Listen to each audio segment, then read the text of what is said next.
Olá, meus amigos, uma boa noite a todos, sejamos todos nós bem-vindos a mais um estudo da obra O Evangelho segundo o Espiritismo. Vamos começar? Vamos fazer a nossa oração.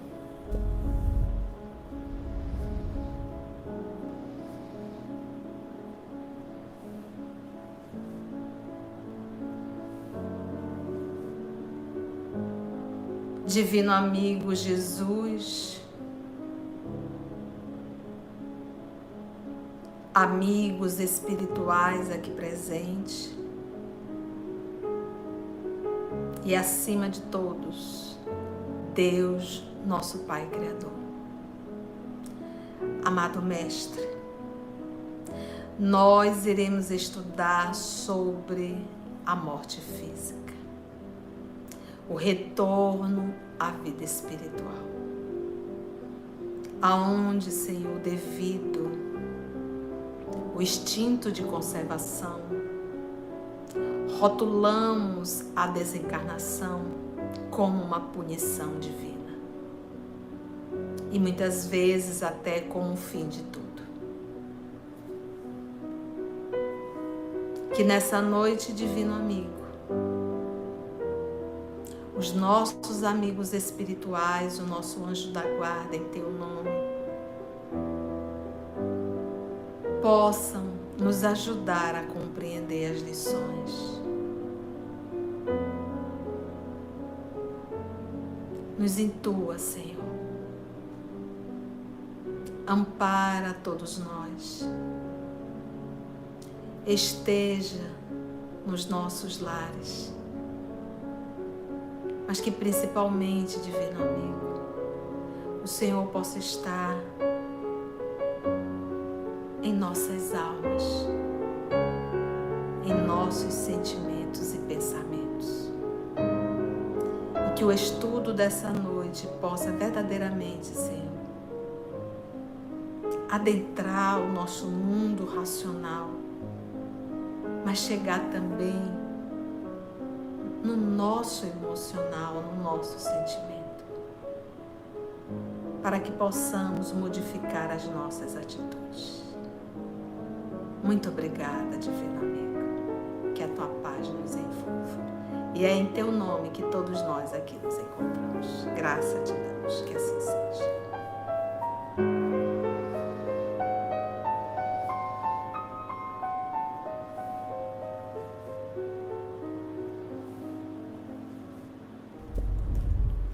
Quem está acompanhando o livro Entre a Terra e o Céu, que está no canal, ele vai retratar um caso bem peculiar, né? É o caso de uma família. Então nós temos uma menina, né, que é a Evelina, e a mãe dela desencarnou. A mãe é a Odila. E o pai, que ficou viúvo, já fez um segundo casamento. Casou com uma moça muito jovem, com 25 anos, que se chama Zumira. E ela, a Evelina, tem um irmão, que é o Julinho, que está, se não me falha a memória, com 8 anos. Só que a sua, então, madrasta, que é a Zumira, de 25 anos, depois do casamento, ela está muito doente. Mas muito doente. Então, a menina Evelina está orando, pedindo a Jesus que ajude a sua madrasta. A madrasta desejava, por ciúmes, a morte do Julinho. Ela desejava a morte do Julinho, então ela tentou algumas vezes até simular um acidente, deixando o menino, era muito peralta, muito danado, então ela deixava o menino um pouco solto para ver se o carro pegasse o menino. E ela acabou num numa praia, né? Isso tudo aconteceu no Rio de Janeiro, então eles foram para a praia. O pai saiu com a Evelina passear na praia e ela, a propósito, deixou o Julinho nadar um tanto mais naquelas ondas do Rio de Janeiro. Ele acabou realmente sendo puxado pela onda. Ela percebeu, mas deixou. E o menino acabou se afogando. É uma história assim drástica, né? Desencarnou ali com 8 anos, então a família realmente está bem desestruturada.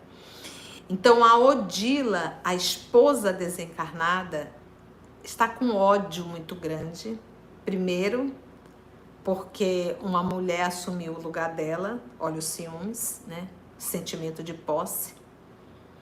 E o segundo, porque ela sabe, a Odila, a esposa desencarnada, sabe que a Zumira facilitou a desencarnação do Julinho.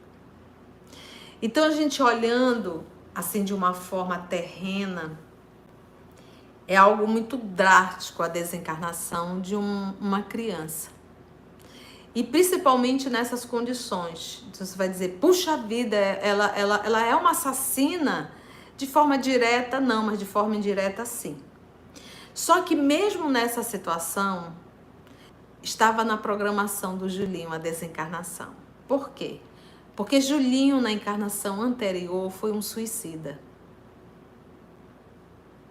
Ele tentou o primeiro suicídio, não conseguiu, porque o pessoal conseguiu auxiliá-lo.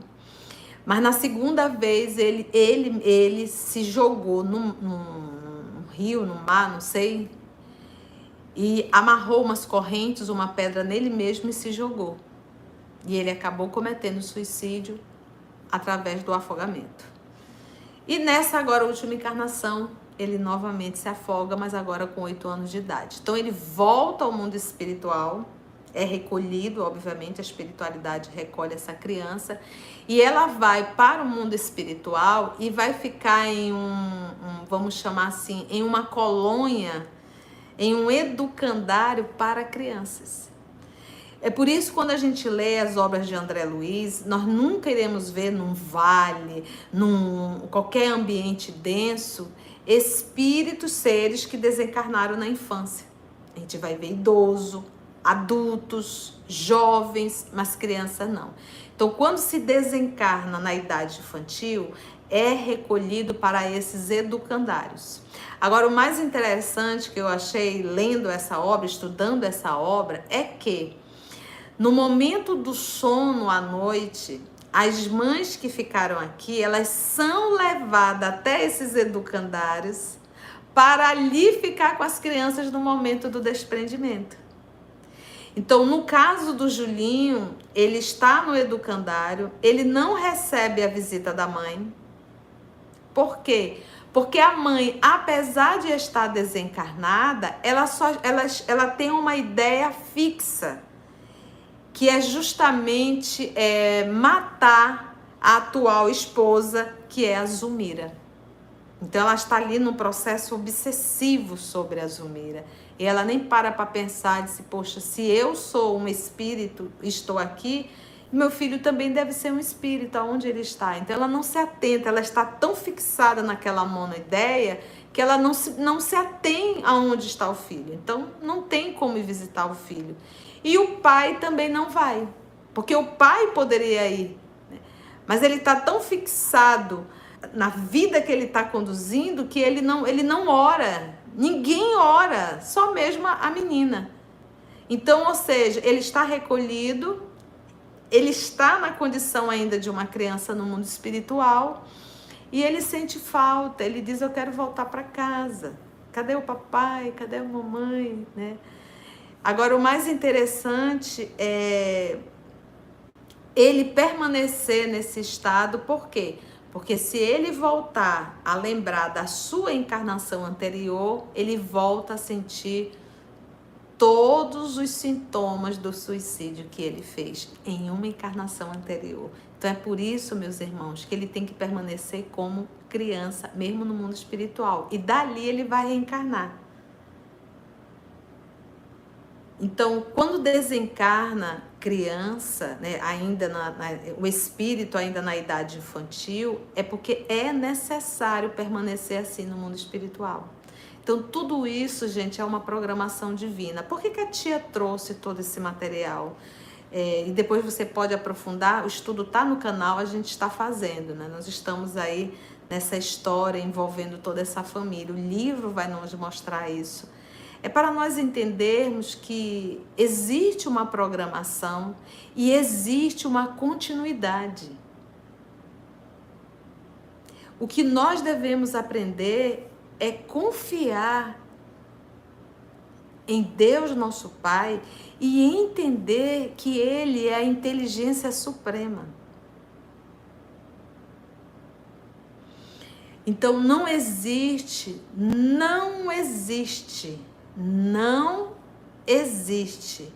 nenhum ato que eu venha fazer, nenhum ato que eu não tenha que sofrer as consequências do meu ato. Então, da mesma forma, quando eu faço bem, todo ser humano que trabalha incessantemente no seu autoaperfeiçoamento e na caridade, no serviço, no amparo, na assistência, ele atrai o bem. Nós espírita precisamos ler essas obras, ler esses romances, mas entender que isso é uma realidade. Nós temos que entender que isso é autêntico. Nós temos que entender que existem mundos, colônias paralelas a nós aqui. Isso tem que entrar na nossa cabeça. Então todos nós estamos aqui na Terra, é breve, gente, é muito breve. E vai ficar tudo. Então, olha o drama que eu trouxe. Olha o drama que eu trouxe. E o Julinho, no mundo espiritual, ele diz que, no mundo espiritual, ele diz, dói minha garganta. E aí, quando o André Luiz, junto com o Clarencio, pediu para ele abrir a boquinha, isso no mundo espiritual, para ver, tinha uma úlcera. Sabe de onde é essa úlcera? Que ainda está na gargantinha dele? Não é dessa, é da encarnação que ele tomou substâncias corrosivas. Foi o primeiro suicídio. Conseguiram reverter, salvar. E aí depois ele acabou cometendo o afogamento. Mas as marcas estão aqui. Então é isso que nós temos que ter muito, muito cuidado em relação ao nosso corpo físico. Tudo que eu faço fica marcas morais e ficam marcas perispirituais. Então uma encarnação é algo muito sério. Então a gente não pode ver na morte física uma sentença. A gente não pode achar que o fato de nós, que todo mundo desencarnou, né? Quantos desencarnaram na Covid, eu é que permaneci. Nós não podemos achar que nós somos felizardos. Não, nós somos prisioneiros. Quem foi se libertou da prisão e limitação do corpo. E se foi porque estava na programação ir. Mas nós que aqui permanecemos, se permanecemos, é porque ainda precisamos fazer e aprender muitas e muitas coisas. Meus irmãos, nós precisamos vigiar os nossos sentimentos. Nós precisamos vigiar os nossos pensamentos. Não se permita ser instrumento do mal. Não faça mal a ninguém, nem por palavras. Nem por palavras.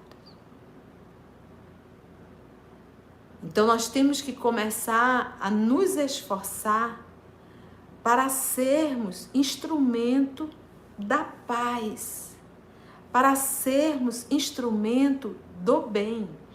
Então eu sempre digo que conhecer o Espiritismo, conhecer essas lições todas, é para que nós possamos tirar a venda dos nossos olhos e começarmos a ter realmente atitude de espírita.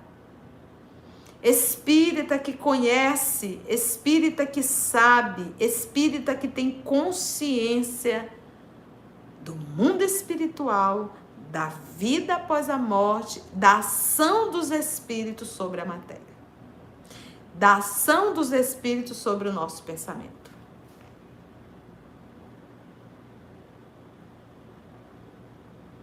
Vamos lá? Vamos para a leitura? Se fosse um homem de bem, teria morrido. Então, essa ideia que a gente tem que a morte é uma punição. Muitas vezes dizeis, ao falar de um homem, olha só, ao falar de um homem mau, que escapa de um perigo, se fosse um homem de bem, teria morrido. Né? Pois bem, assim falando, enunciais uma verdade. Porque, claro, se fosse um homem de bem, já teria voltado à pátria espiritual. Ficar no presídio terra, por quê? Ai, tia, mas isso é um presídio que a gente adora. Sim, sabe por que a gente fala que a gente adora? Primeiro, que a gente realmente precisa que estar, porque é uma escola. Mas quando a gente fala em prisão, gente, porque aqui nós somos um espírito habitando temporariamente o corpo físico. E quando nós estamos no corpo físico, nós estamos limitados a 5 sentidos. E além de estar limitado a 5 sentidos, nós estamos vivendo uma vida animal, através de um corpo que ainda é extremamente animalizado.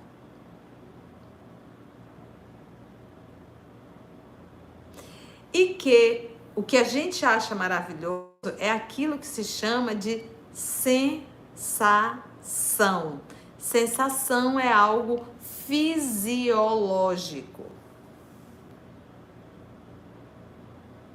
Sensação. E aí logo depois vem a percepção em relação à sensação. Forma que você percebe essa sensação, como que você vai receber, codificar tudo isso, ou decodificar. Então, olha só. Pois realmente acontece com muita frequência que Deus dê a um espírito ainda jovem, nascenda no caminho do progresso, uma prova mais longa do que a um bom que receberá por recompensa do seu mérito a graça de sua aprovação ser tão curta quanto possível. Então viver 80, 90 não é mérito, é necessidade no meu processo de evolução. Ou sou um espírito missionário, vamos supor, que eu acredito que não tenha ninguém aqui, né? Algum espírito missionário que muitas vezes passa quase um século aqui a bom nos ensinar. Mas também desencarnar jovem ou cedo, por exemplo, o caso do Julinho, 8 anos, não é porque ele já tinha quitado tudo, é porque ele estava pendente com tudo. É um processo de reabilitação, de expurgo, por conta de um suicídio. A gente tem várias opções, olha, pode ser isso, pode ser isso, pode ser isso.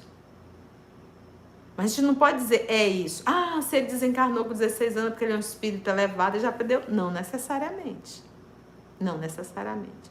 E o fato de ter vivido 90 anos, ai, que maravilha. Não necessariamente. Por exemplo, quer ver algo? Quando a gente fala dos 12 discípulos do nosso Senhor Jesus, dos apóstolos, um cometeu suicídio. E 11, né, todos eles foram testemunhos muito dolorosos. Aí, com exceção, que não morreu jovem, cedo, né? Do João Evangelista. O João Evangelista, ele foi até quase, segundo as orientações, né? Ele teria ido até quase 90 anos de idade. Então a gente diz assim, poxa vida, então João foi o único... Gente, o João, a tortura dele foi muito maior. Muito maior. Porque João viu, ouviu, sofreu, viu irmãos seus serem queimados, torturados. Na obra Paulo Estevo diz que Tigelino, cruel, colocava o cristão ou qualquer prisioneiro vivo dentro de tipo um camburão, vamos dizer assim, azeite quente, fervendo, e ele mergulhava ali a pessoa e tirava. Tu já pensou isso? E obrigava todos os prisioneiros a ver. E João Evangelista viu.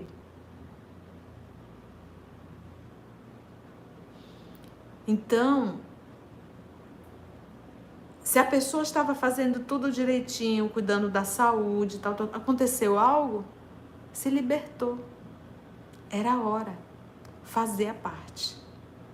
Se nós aqui estamos, não é por mérito, é por necessidade de evolução, de aprendizado.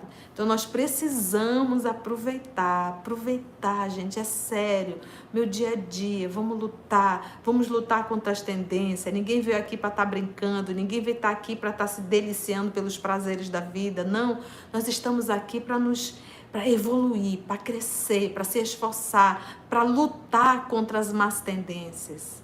É esse o propósito. E é muito sério.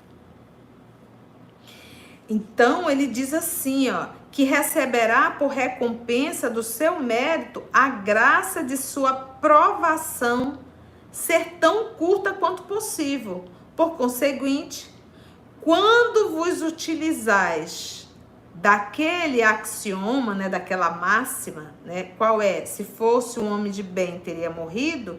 Não suspeitais de que proferis uma blasfêmia, né? Não suspeitais de que proferis uma blasfêmia. Por quê? Vamos ver.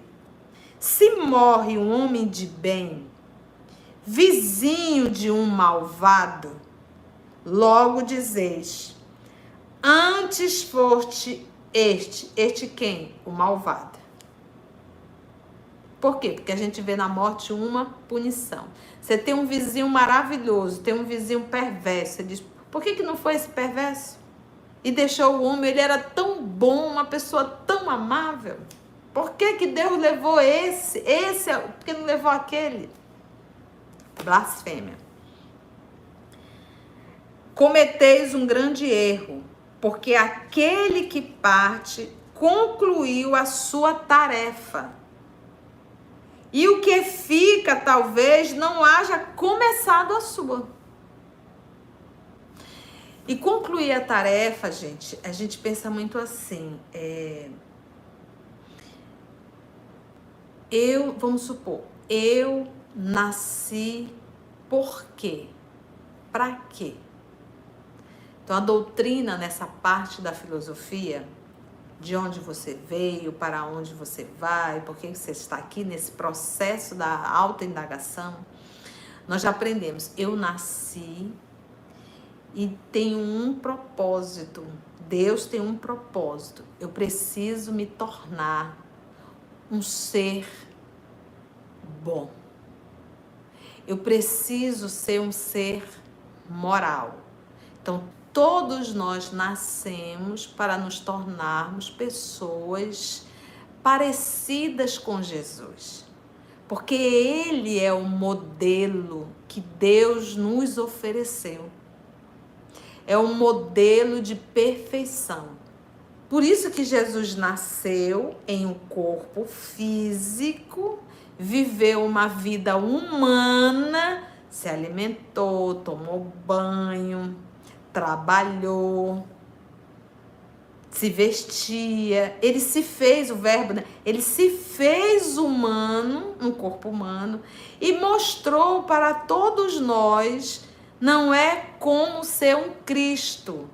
Ele nos ensinou, dando o exemplo, como é ser um homem de bem. Como é ser um humano moralizado.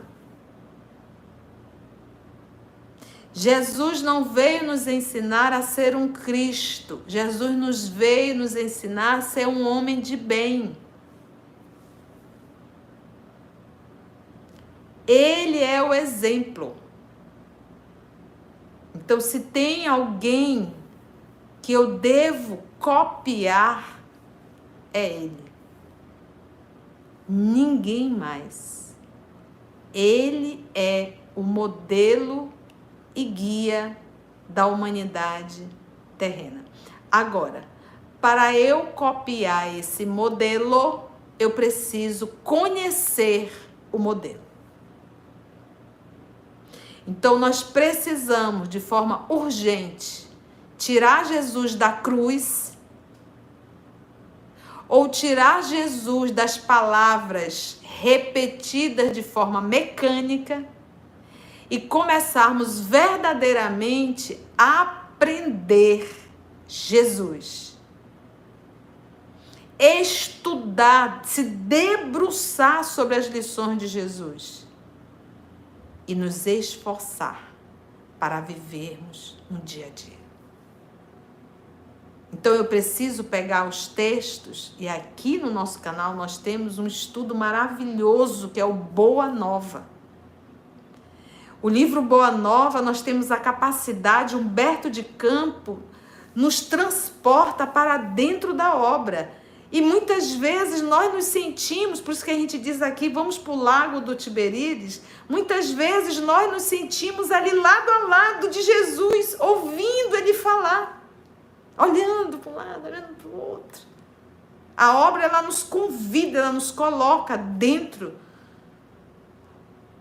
do palco. E ali nós vamos nos aproximando de Jesus. É isso que nos falta. Então nós não podemos mais tratar a religião, a doutrina espírita, essa religiosidade, de uma forma mecânica, ou de uma forma, eu vou lá bater o ponto da semana e pronto.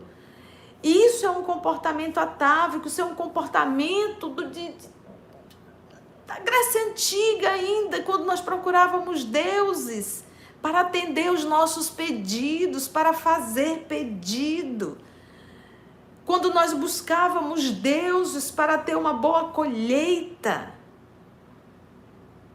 Quando nós íamos ao templo apenas para fazer as oferendas. Será, meu Pai, que no ano de 2024 da era cristã nós ainda não conseguimos entender o que é religião e religiosidade? Será que nós fazemos ainda o evangelho no lar por um mero ritual para que a consciência fique tranquila? Será que nós ainda não conseguimos entender que nós estamos aqui ouvindo para nos esforçar para viver, para aprender? Sair dessa letargia que nós estamos há tantos e tantos e tantos milênios. Então, ele diz assim: cometeis um grande erro, porque aquele que parte, ele concluiu a sua tarefa. E o que fica, talvez, não haja começado a sua. Então, nós paramos aqui para retratar esse começo. O que é o começar? É justamente o burilamento. O que nós fazemos? O que é uma vida comum aqui na Terra? A gente passa uma vida inteira insistindo no erro, insistindo na conduta equivocada, insistindo na forma equivocada de se viver. Então, muitas vezes, a gente sabe que a nossa atitude é desagradável, mas a gente não se esforça e não quer abrir mão disso. Não quer abrir mão. Aí a vida vai. Olha como a misericórdia divina é de uma tolerância incomum. Vai dando chance. Chega um momento que a criatura adoece. Dor. E ali na doença, vai repensar e valorizar o tempo perdido. Poxa, se eu tivesse feito isso, se eu tivesse feito aquilo. Será que nós vamos aguardar até esse ponto? Será que nós não podemos dar uma adiantada? E começar hoje?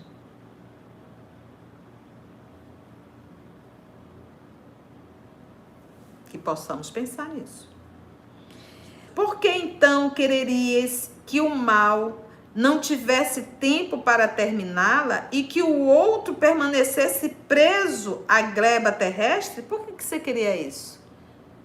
Por quê? Eu queria que era preferível que esse mal fosse, que dá tanto trabalho, do que esse que é o bom. Só que o bom completou. Se o mal saísse, ele ficaria sem aprender as lições. Ele precisa permanecer. Nós precisamos ainda estar aqui. Ficai sabendo, pois, que a verdadeira liberdade, olha só, presta atenção aqui, que a verdadeira liberdade para o espírito consiste no rompimento dos laços que o prendem ao corpo e que, enquanto vos achardes na terra, estareis em cativeiro. Então ele diz que a liberdade, olha só, a verdadeira liberdade para o espírito consiste no rompimento dos laços que o prendem ao corpo. Aí a gente pergunta, tia, todas as pessoas que desencarnaram, elas estão livres do corpo?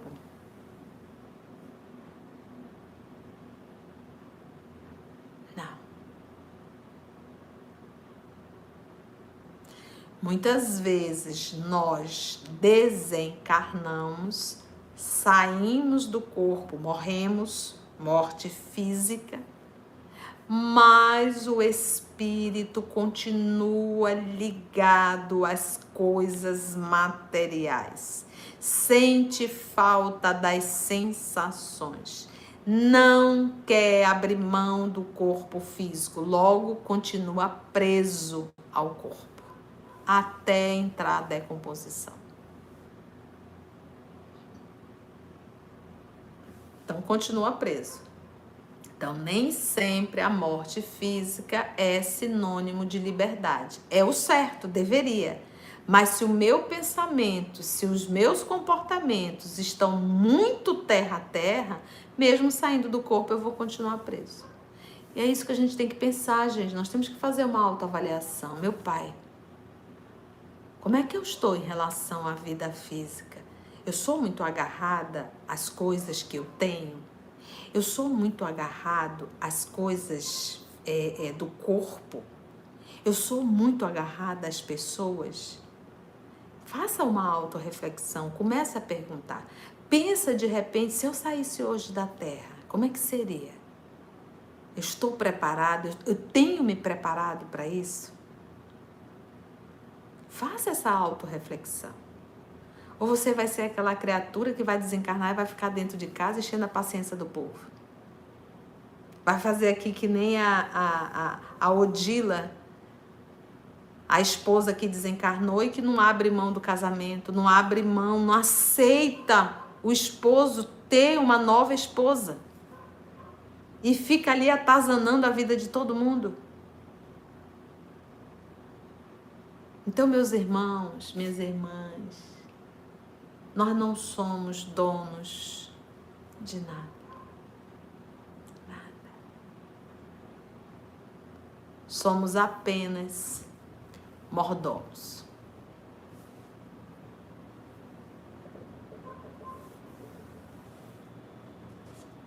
Que dirias de um prisioneiro que tivesse cumprido sua pena e que fosse retido na prisão enquanto se restituísse a liberdade a um que não tinha esse direito? Prisão, terra. Então, um cumpriu a sua missão. Não, mas você vai permanecer preso. E aquele ali não cumpriu. Não, esse aí libera. Não é assim. Ficai sabendo, pois, que a verdadeira liberdade para o espírito consiste no rompimento dos laços, que a tia estava comentando, que o prendem ao corpo e que, enquanto vos achardes na terra, estarei em cativeiro. Habituai-vos a não censurar o que não podeis compreender e crede que Deus é justo em todas as coisas. Habituai-vos, porque nós estamos habituados a reclamar o que a gente não entende, o que a gente não compreende. Então a gente fica bom reclamar, a maldizer. Habituai-vos a não censurar o que não podeis compreender e crede que Deus é justo em todas as coisas. Muitas vezes o que vos parece um mal é um bem. Então vamos pegar o caso do Julinho. 8 anos, afogado, que dor, uma criança, tão criancinha, e agora tá no mundo espiritual, foi recolhido num educandário. Daqui a pouco vai reencarnar de novo, fazia parte do processo dele de evolução por conta de um suicídio cometido. Vocês já repararam que nós temos hoje um alto índice de suicídio? Hoje, o terceiro motivo de mortes entre o jovem de 14 a 30 anos, 29 anos, é suicídio. Vocês já pararam para pensar o que aguarda no futuro para toda essa turma que está cometendo suicídio? Quantas pessoas irão reencarnar em situações dolorosas?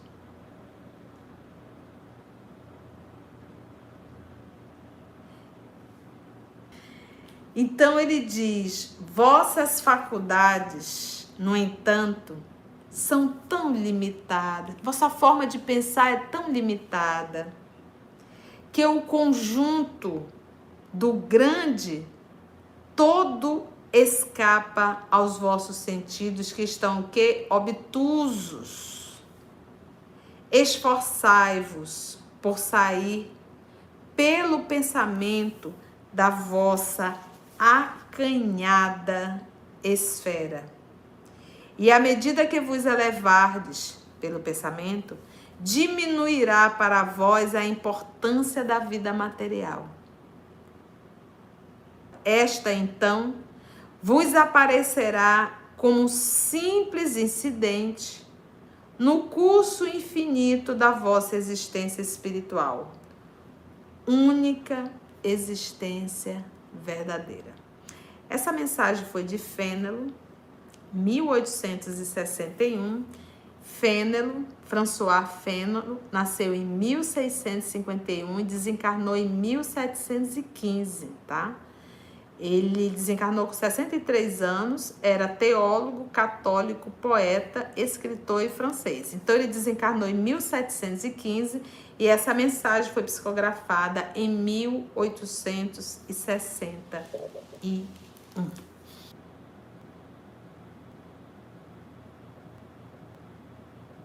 Tia, uma pergunta relacionada com o texto. Por que você diz que a pessoa, quando morre, não descansa? Quem está sofrendo muito com câncer, quando morre, não descansa? Olha só, essa frase, não descansa ou descansa, você precisa estudar o livro dos Espíritos. Gente, o Espiritismo ele é uma ciência e não adianta que a gente não vai conseguir aprender tudo no Evangelho. Ele abre muito a nossa mente, a gente está estudando aqui. Mas no canal tem muito material. Então, a primeira coisa, independente do grau de evolução, a gente vai descansar no mundo espiritual? O mundo espiritual tem mais trabalho do que aqui, gente. Muito mais. É muito trabalho, não para, não tem nem o repouso, ficar dormindo, descansando, nada disso. Agora vamos lá, a pessoa que está com câncer, depende, Porque nós temos pessoas com câncer e pessoas que são perversas. Muitas vezes perversa, ou qualquer enfermidade. E tu achas que vai para o mundo espiritual, vai cair um pozinho mágico, que vai apagar tudo que ela fez? Então depende. Depende. O que a gente tem que entender... Vamos substituir a palavra descanso por paz de consciência. Pronto. Aí ficou legal. O que me traz paz de consciência? Dever cumprido. O que me traz paz de consciência? O esforço que eu fiz para me tornar um humano melhor. O que me traz paz de consciência? Não ter feito mal a ninguém. O que me traz paz de consciência? Eu ter estudado e ter me esforçado. Então é isso, gente. Então vamos substituir o descanso, porque descansar é um ato fisiológico. Eu preciso descansar o corpo físico. O gatinho descansa, o cachorro descansa, o cavalo descansa. Tudo que é animal tem que descansar, porque é algo fisiológico. E eu, na condição humana, que também estou no corpo, preciso descansar.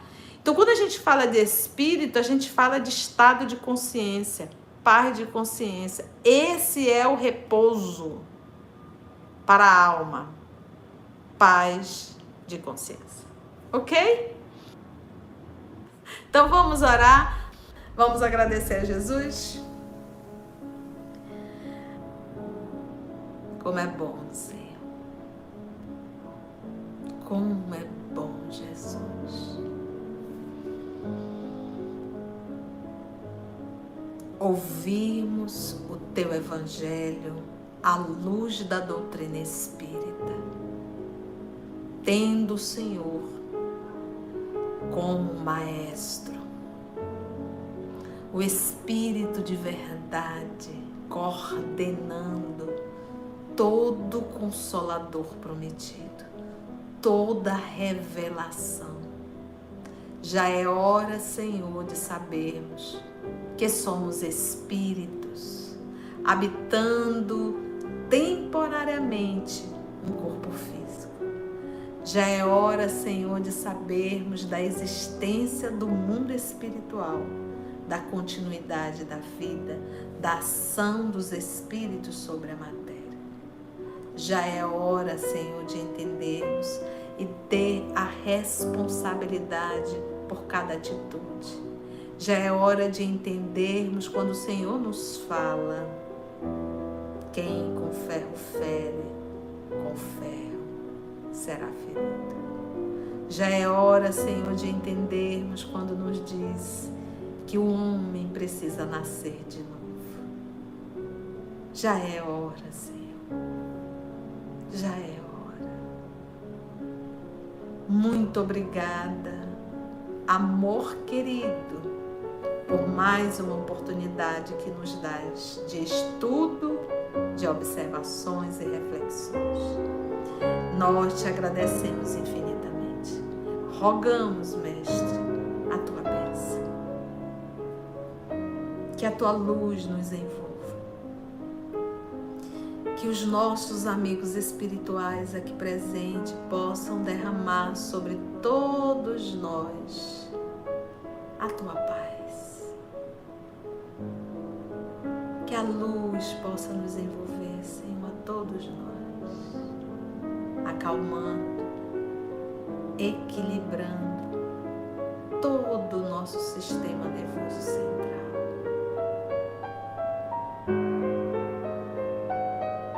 Muito obrigada, divino amigo, e que nós possamos, enquanto temos tempo, o esforço diário para nos tornarmos pessoas melhores a cada dia. Que assim seja.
EOS Manaus.